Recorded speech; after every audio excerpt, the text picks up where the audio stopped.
한반도 상황이 매우 불안정하고 또 예측 불가한 상태가 됐습니다. 이럴 때 우리 한반도 평화 프로세스의 설계자 그리고 주역이신 5분을 모시고 우리가 처한 이 위기 상황을 어떻게 이겨내 갈지를 한번 말씀을 드릴 기회를 갖게 돼서 참으로 반갑게 생각합니다. 한반도 상황이 매우 어렵다는 객관적 상황들은 아까 최고위원회 때 제가 미리 말씀드린 것도 있고 또 한편으로 평화가 최고의 가장 강력한 안보다라는 말씀도 미리 드렸기 때문에 시간을 우리 함께 해주신 분들의 말씀을 듣는데 많이 쓰기 위해서 제가 드리는 말씀은 좀 여기서 줄이도록 하겠습니다. 부 장관님 말씀 듣겠습니다. 예, 이렇게 귀중한 자리에 초청해 주셔서 고맙습니다.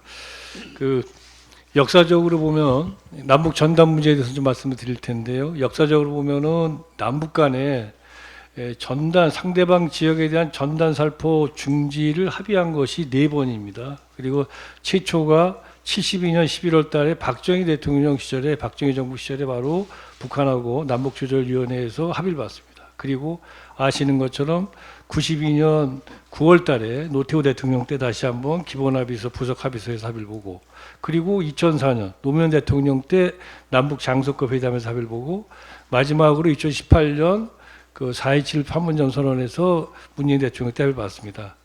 그럼 역대 정부가 보수 진보 가릴 것 없이 이렇게 전단 살포에 대해서 금지를 북한하고 합의한 이유가 뭐냐? 기본적으로 이것이 자칫하면 우발적인 남북 충돌을 낳게 하고 잘못하면 전쟁으로 이어질 수 있는 가능성이 높기 때문에 군사적 긴장 완화를 위해서 필요했다. 다시 말하면 평화를 만들고 지키기 위해서는 최소한 이런 조치가 필요하다고 생각했기 때문에 했던 거죠. 그런데 다 보시는 것처럼 지금 뭐 윤석열 정부는 일부 탈북민의 사실은 이제 그런 합의 뒤에 특히 2000년 이후에는 남북한 간에 그 전단 살포가 없었는데 2004년경부터 일부 탈북민들이 이제 전단 살포를 했습니다. 대북 전단이죠.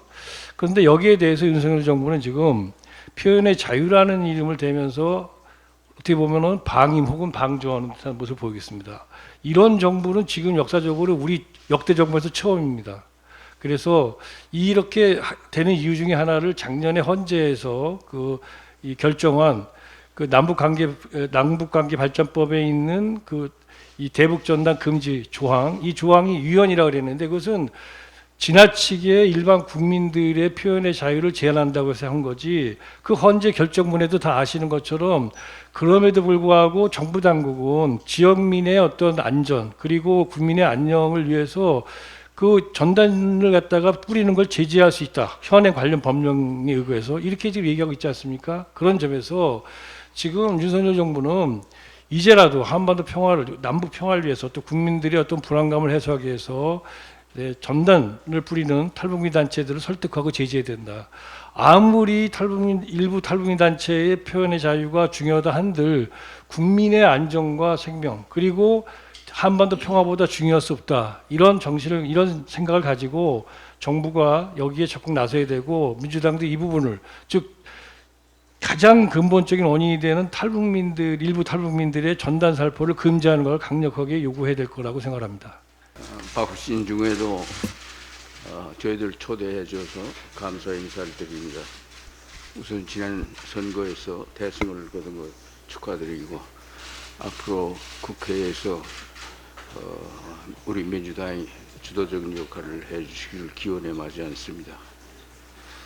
한반도 지난 한 2년 동안 한반도의 긴장이 계속 고조되고 있는데 계속 이런 상태가 지속되지 않도록 이제 저지해야 될 때가 오지 않았나 싶습니다. 이것이 군사적 충돌로 이어지면은 불의의 본의 아니게 확전이 될 수 있는 것이기 때문에 어떻게든지 전쟁은 막아야 하고 전쟁을 막기 위해서는 중요한 것이 긴장을 완화하고 남북 간의 대화와 교류 협력을 재개하는 문제가 아닌가 싶습니다. 오늘 이러한 문제에 대해서 의견을 나눌 수 있는 기회를 허락해 주신 데 대해서 감사드립니다. 네, 아주 적절한 시점에 이제 국민의 정부, 참여정부 때 한반도의 평화를 지키고 만든 설계사이자 집행자 분들이 한 자리에 이렇게 모여서 나라를 걱정하게 된 것은 시적절하다고 생각합니다. 지금 금방 그 기자회견장에 가서 김병주 의원님과 위성락 의원 그리고 이한주 민주정책연구원장과 함께 기자회견을 하고 오는 길입니다. 다른 게 아니고 저희가 23일부터 긴급히 방미 외교단을 꾸려서 워싱턴을 며칠 다녀옵니다. 그래서 상하원 의원과 정부 관계자 그리고 싱크탱크를 만나서 어쨌든 한반도에서의 우발적 충돌이 전쟁으로 비화되는 일을 막아야 된다 하는 메시지와 그리고 북핵 문제를 이렇게 방치하면 미국 본토에 대한 위협도 늘어나게 된다라는 점을 강조하면서 외교의 작동, 북미 대화를 촉구하는 그런 메시지를 전하고 또 대선 전당대회를 앞두고 있는데 민주공화 양당 후보 바이든 캠프와 트럼프 캠프 관계자들의 입장이나 얘기도 좀 들어볼 생각입니다.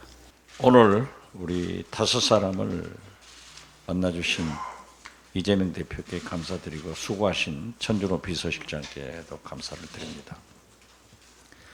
2000년 6.15 남북 정상회담 특사를 할 때 지금은 소천하신 강원영 목사님께서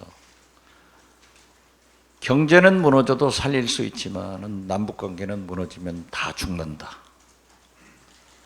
김대중 대통령은 마지막까지 남북관계는 6.15로 돌아가면 해결된다라는 말씀을 남겼습니다.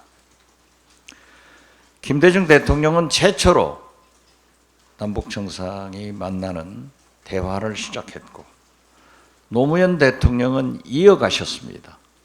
그러나 문재인 대통령은 이명박 박근혜 단절된 남북관계를 다시 복원해서 계속 이어갔습니다. 저는 윤석열 대통령이 지난 2년간 모든 정책을 잘못했지만은 제일 잘못한 게 대북 정책이다. 이렇게 규정을 합니다. 지금 이종석 장관께서 대북 전단 말씀을 하셨지만은 우리가 종이로 주고 오물로 받는, 대로 주고 말로 받는 이런 바보 정책을 왜 윤석열 정부에서 하는지 이해할 수가 없습니다. 이 장관께서 설명을 했지만은 저희들이 법사위에서 현안 질의를 할 때 제가 헌재 소장한테 질문을 했습니다. 헌재에서 유언 판결을 한 것은 표현의 자유를 지나치게 해칠 수 있도록 징벌을 가하는 것은 옳지 않다. 그렇지만은 국민의 생명과 재산을 보호하는 것이 필요하기 때문에 표현의 자유에 우선해서 더 중요하기 때문에 대북 전단을 보내지 말아라 라는 뜻 아니냐. 그렇다고 했습니다. 그러면 지금 현재 우리 국민들이 언론에서 잘못 알려진 것은 헌재가 좀 책임지고 고쳐야 되지 않느냐. 그렇게 하겠다고 했습니다. 마찬가지로 대법원의 최종 판결도 표현의 자유도 중요하지만은 우리 국민의 생명과 재산 보호가 우선하기 때문에 접경 지역에 우리 국민들이 반대하는 대북 전단을 보내지 말라. 이런 판결이 있습니다. 저는 어떻게 됐든 지금 현재 오물도 쓰레기로 바뀌었고 확성기도 하루하고 하지 않습니다. 소강 상태가 계속되고 있는데 저는 이런 분위기를 살려서 윤석열 대통령이 모두가 단절된 전화선마저도 남북대화가 끊겨 있는데 이러한 계기를 삼아서 차라리 군사회담이라도 한번 하자. 이렇게 제안을 하는 것이 필요하고 남북 간에 합의된 합의문은 설사 북한이 지키지 않더라도 우리가 지켜야 됩니다.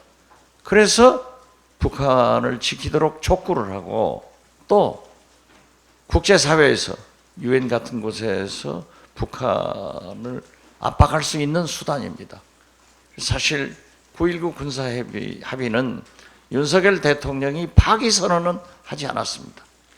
그렇기 때문에 저는 윤석열 대통령이 효력이 정지된 이 9.19 군사합의를 우리도 지킬 테니까 북한도 지켜라 하는 말씀을 하시면은 다시 복원할 수 있다, 이런 생각을 갖습니다. 감사합니다. 요즘 선거에서 지난번 선거에서 압승을 했음에도 불구하고 궁지에 몰린 여당이 갖가지로 지금 이재명 대표님을 비롯해서 민주당 전체를 지금 어렵게 하고 있는 상황에서 이런 간담회가 저는 오히려 의미가 있다고 생각합니다. 왜냐하면 조금 전에 한민수 의원께서 말씀하셨지만 북러 관계도 지금 심상치 않고, 이 북러 관계 이렇게 되면 그 북중 간에도 뭔가 있을 겁니다. 또 북일 간의 좀 정상회담 준비를 위한 접촉도 몽고 쪽에서 계속되고 있다는 거예요. 주변 정세가 이렇게 바쁘게 돌아가는 상황에서 국내 정치에 민주당이 좀 너무 몰입될 수밖에 없는 상황이긴 하지만, 수권 정당이 되고 싶으면 수권 정당답게 통일 외교안보 분야 소위 이 대책을 좀 더 구체적으로 방법론까지 개발해 나가는 그런 준비를 좀 할 필요가 있다고 생각합니다. 마침 지금 정책위원회 의장님이 계시니까 말씀인데, 과거에도 민주당에서 무슨 정책위원회 의장이나 이런 이름으로 해가지고 통일외교안보 무슨 고문회의 같은 걸 만들긴 했어요. 그건 한 번도 회의를 한 적이 없습니다.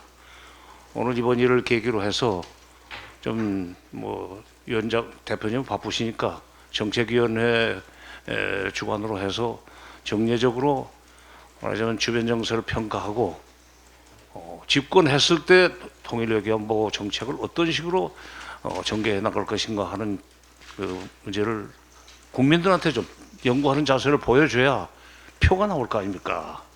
대통령 선거 준비하는 차원에서. 우리는 저희들 말고도 또 더 많은 전문가들이 있으니까 끼워주면은 뭐라면 아무 때나 오겠습니다.